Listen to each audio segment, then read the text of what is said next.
ശബരിമലയ്ക്ക് പോകാൻ മാറിയിട്ട് വിദ്യാർത്ഥികളെ കോളേജിൽ നിന്ന് പുറത്താക്കിയ വാർത്ത നമ്മൾ കണ്ടതാണ്. അപ്പോൾ കോളേജിലും മതചിഹ്നം അനുവദിക്കില്ല എന്ന കാരണം പറഞ്ഞിട്ടാണ് ഇപ്പോൾ കോളേജ് അധികൃതർ അവരെ കോളേജിൽ നിന്ന് പുറത്താക്കിയതെന്നാണ് അറിയാൻ കഴിഞ്ഞത്.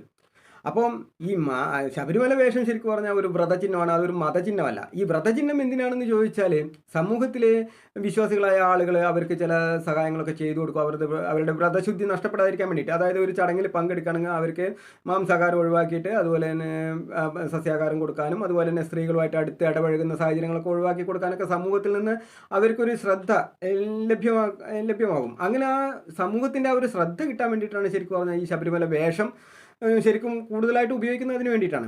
അപ്പോൾ അതൊരു മതചിഹ്നമല്ല. മതചിഹ്നവും വ്രതചിഹ്നവും തമ്മിലുള്ള വ്യത്യാസം എന്താണെന്ന് വെച്ചാൽ, ഇപ്പം മതചിഹ്നം ധരിച്ചു വിചാരിച്ചിട്ട് ഇപ്പോൾ ഏതെങ്കിലും ഒരു മതത്തിൽപ്പെട്ട ആളാണെന്നും പറഞ്ഞിട്ട് സമൂഹത്തിൽ നിന്ന് അദ്ദേഹത്തിന് ഒരു പ്രത്യേക ശ്രദ്ധയിലൊന്നും ആവശ്യമില്ല. പക്ഷേ വ്രതചിഹ്നം ധരിച്ച ഒരാൾക്ക്, അതായത് ഒരു വ്രതം അനുഷ്ഠിക്കുന്ന ഒരാൾക്ക് സമൂഹത്തിൽ നിന്നൊരു സപ്പോർട്ടൊക്കെ കിട്ടിയാൽ അവരുടെ വ്രതം കൂടുതൽ പെർഫെക്റ്റ് ആയിട്ട് കൊണ്ടുപോകാൻ കഴിയും.